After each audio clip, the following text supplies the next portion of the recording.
I'm not sure I would have ever envisioned working in a feed yard when I was growing up in South Florida.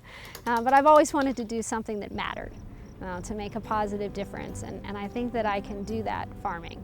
When I get up every day, there's a reason why I get up. I get up because I take care of animals and I raise food, and it gives my life a sense of purpose. Hi, I'm Ann Burkholder. I'm the boss lady at Will Feed Incorporated. We're a 3,000 head cattle finishing feed yard. So we take cattle and we prepare them to make beef.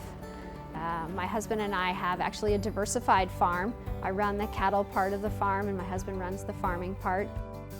I wasn't born into agriculture, I married into it.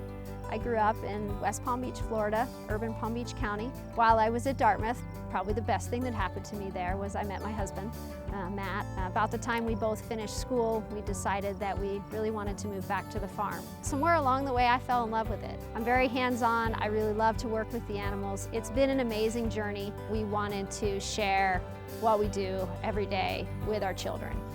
We wanted them to understand agriculture, understand where their food comes from. Megan in particular is probably my daughter that is most interested in the feed yard.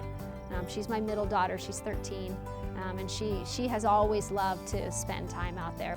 For someone to be a really good animal caregiver to a calf, you need to learn to think like a calf, so that you can understand what's important to him and make sure that all those needs are met. I think that Megan has done a nice job of learning that over the years, and it certainly helps that she's grown up at the feed yard. When my feed yard is full, I have 3,000 animals in it. That just means that I have 3,000 individual cattle to take care of. Now, if you look at a calf, if you asked a calf what they really wanted, they want fresh, good tasting feed. They want fresh, clean water. They want a comfortable place to lay down. They want a nice, open space to be able to run and play. And I think that we get all of those things done at the feed yard. Cattle are creatures of habit, so we run the feed yard like we're creatures of habit. Every day is mostly the same. We do that because that's the way the cattle want to be. So we have breakfast delivered between 6:30 and 8 every morning. We come back and we feed what my kids call dinner. It's a cross between lunch and dinner, between 2 and 5. We put a very nutritious, wholesome ration in front of them. It's a blend of whole grains and forages. I actually have a PhD ruminant nutritionist that consults with us at the feed yard. Animal handling is really important to me. It's one of the components at the feed yard that I've worked the most on in the last 20 years. So everything that we do at the feed yard revolves around total holistic fitness. The easiest way to have your animal be that way is to have them calm and comfortable and confident and happy in their living surroundings. If we do have an animal that displays symptoms of illness, we do pull the animal and we treat him with an appropriate antibiotic. I also have a consulting veterinarian that helps us at the feed yard. He helps us kind of go down that journey as well. But my ultimate goal is to not have to treat a calf. So we try to do all of the preventative things right up front to allow our animals to stay healthy. We try to set our animals up so that they can behave naturally. That limits the stress on them and allows them to stay as healthy as possible. Cattle are herd animals, they're prey animals, so they like to be together in groups. It makes them feel safe and comfortable. My pens are large enough that the cattle have room to exhibit normal bovine behavior, normal bovine play behavior, and we certainly do that, but cattle don't tend to spread out and use all that room except for a small amount of time during the day when they decide to play.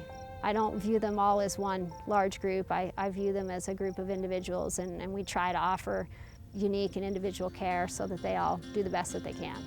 It's important to Matt and I that we are judicious users of the resources on our farm. So we want to use what God has given us, the soil, the rain that falls out of the sky.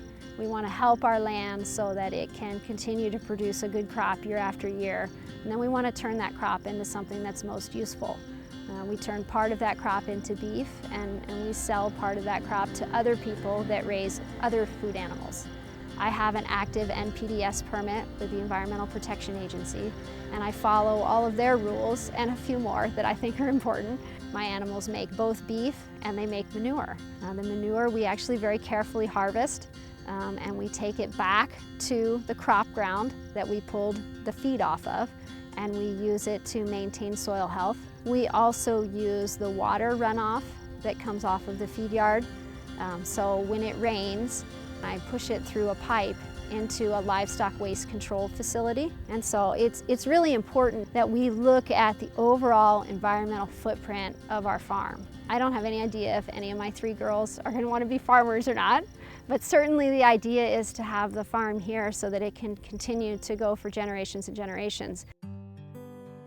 It comes back to Matt and I, and us taking pride in what we do and offering good care to everything on our farm.